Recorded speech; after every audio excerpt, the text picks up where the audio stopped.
संभल में पिछले साल नवंबर में हुई हिंसा की जांच के लिए गठित न्यायिक आयोग की रिपोर्ट लीक हो गई है, जिसमें चौंकाने वाले खुलासे हुए हैं। सीएम योगी आदित्यनाथ को सौंपी गई इस 450 पन्नों की रिपोर्ट में यह दावा किया गया कि Sambhal Al Qaeda India subcontinent का हब रहा है। ISIS, AQIS, Harkatul Mujahideen, student of Aligarh Muslim university, SAMU जैसे कई प्रतिबंधित आतंकी संगठनों का गढ़ है Sambhal. Al Qaeda India subcontinent का पहला चीफ संभल का ही रहने वाला था। ये चौंकाने वाले खुलासे हो रहे हैं। 2014 में यानी 2014 में अयमन अल जवाहिर ने वीडियो मैसेज जारी करके बाकायदा घोषणा की थी मौलाना असीम उमर उर्फ सनाउल हक AQIS का पहला चीफ था, जो 2019 में अफगानिस्तान में अमेरिकी ड्रोन हमले में मारा गया था। अलावा इसके संभल का रहने वाला मोहम्मद उस्मान अलकायदा का आतंकी फिलहाल पाकिस्तान की जेल में बंद है। ऐसे आतंकियों की लिस्ट लंबी है। आपको हैरानी होगी यह जानकर कि आतंकी संगठनों के लिए संभल में कैंपस रिक्रूटमेंट बाकायदा किया जाता था। ये जो रिपोर्ट है ये लीक हो गई और उसमें कई चौंकाने वाले खुलासे हुए हैं।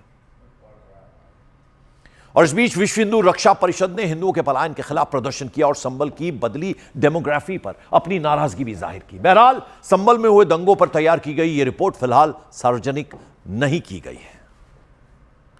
संभल हिंसा पर न्यायिक जांच आयोग की रिपोर्ट के बाद विश्व हिंदू रक्षा परिषद जो है आज समाजवादी पार्टी के लोकल सांसद जियाउर रहमान बर्क का पुतला दहन कर रहे हैं विरोध में। जिस तरीके से हिंदू लगातार दंगों के बाद पलायन किए हैं और यहाँ पर आप तस्वीरों में देखिए, यहाँ पर बर्क का पुतला है, यहाँ पर तस्वीरों में ऊपर देखिए, और यहाँ पर लगातार हिंदू संगठन के जो कार्यकर्ता हैं वो लगातार आगे बढ़ रहे हैं। यहाँ पर जय श्री राम के नारे यहाँ पर लगाए जा रहे हैं। तस्वीरों में आप देख पा रहे हैं जियाउर रहमान बर्क पर जिस तरीके से आरोप लगा है कि हिंसा संभल हिंसा यानी पिछले साल 24 नवंबर को जो संभल में हिंसा हुई थी उससे ठीक पहले जो उन्होंने बयानबाजी किया था उसका ही नतीजा था संभल।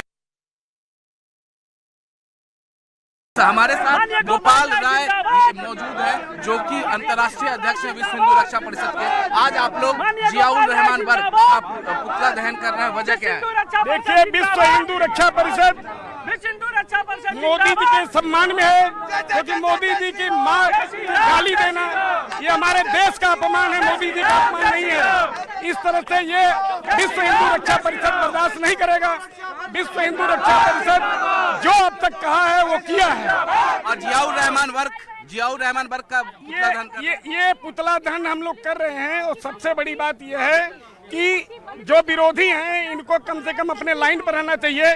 हमारे देश के लोकप्रिय प्रधानमंत्री के खिलाफ इस तरह से बोलना वास्तव में देश में एक अलग चीज ये पैदा कर।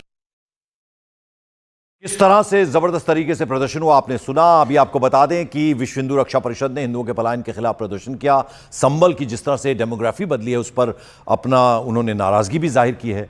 और संभल में दंगों की हालांकि रिपोर्ट तैयार हो गई है, सौंपी गई है सीएम को, लेकिन ये सार्वजनिक अभी तक नहीं की गई है।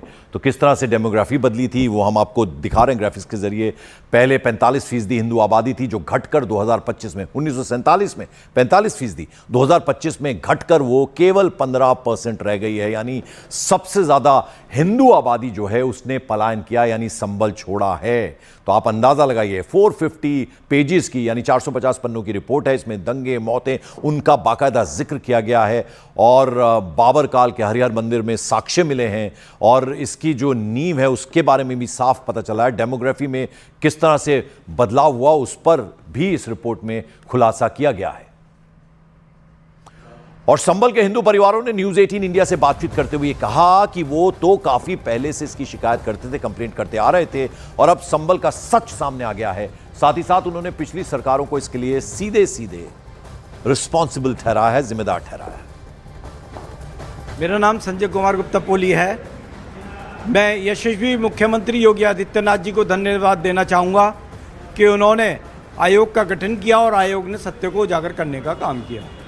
संभल एक ऐतिहासिक पौराणिक नगरी है और यहाँ पर चूँकि भगवान श्री कल्की जी का अवतार होना है तो 68 तीर्थ और 19 कूप हैं।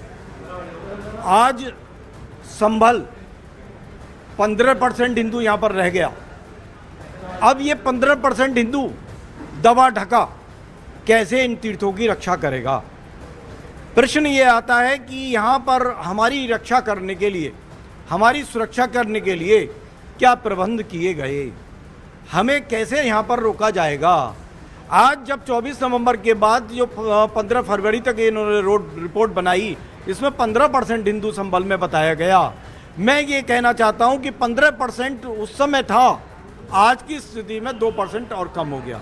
यहाँ से लगातार पलायन हो रहा है। वो अपने आप को बचाना भारी पड़ गया, तो हम कहाँ सुरक्षित हैं। 24 नवंबर 2024 आपके समक्ष था, आप सब उपस्थित थे, आपने देखा होगा कि किस तरीके से पुलिस को अपनी गाड़ियाँ बचानी पड़ी, किस तरीके से अपनी जान बचानी पड़ी।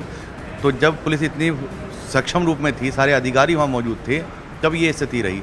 आज जब यहाँ से 30-35 किलोमीटर दूर मुख्यालय बना दिया गया है और अधिकारी वहाँ बैठे होंगे, तो जब तक वो यहाँ पहुँचेंगे तब तक तो हम सब लोग निपट चुके होंगे।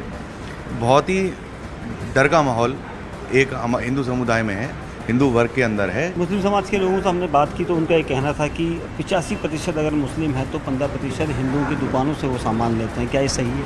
देखिए, ये अभी 24 नवंबर को जो भी यहाँ पर उत्पात हुआ था, उसके बाद में आपस में ऐसी दीवार बन गई, एक दूसरे के प्रति जो है विश्वास समाप्त हो गया।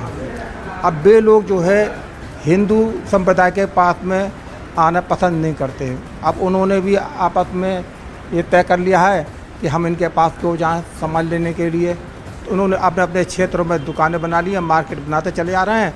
तो उसका परिणाम ये निकल रहा है कि वे लोग जो है हमारे हिंदू मार्केट में नहीं आते। रिपोर्ट आई है न्यायिक आयोग की, जो न्यायिक जांच आयोग की जो रिपोर्ट आई है, उससे कहाँ तक आप सहमत हैं कि यहाँ पर अब 15% हिंदू रह गया है संबल में? रिपोर्ट उन्होंने बिल्कुल आयोग वालों ने सही भेजी है यहाँ की। और बात ये, रिपोर्ट के बाद में और हिंदू यहाँ से कम हो रहा है। और अगर ऐसे ही होता रहा, सुरक्षा नहीं मिली हिंदू की, तो आने वाले टाइम में और हिंदू कम हो जाएगा यहाँ से। मेरा आधा परिवार 92 में बाहर चला गया, दिल्ली रह रहा है। अब मैं भी ये सोच रहा हूँ कि भाई बात ये, अरे यहाँ पर प्रशासन, अरे ऐसे ही 24 नवंबर के बाद में एक बलबा और हो गया, अब के तो और हिंदू यहाँ गायब हो जाए, मैं भी फिर बाहर चला जाऊँगा।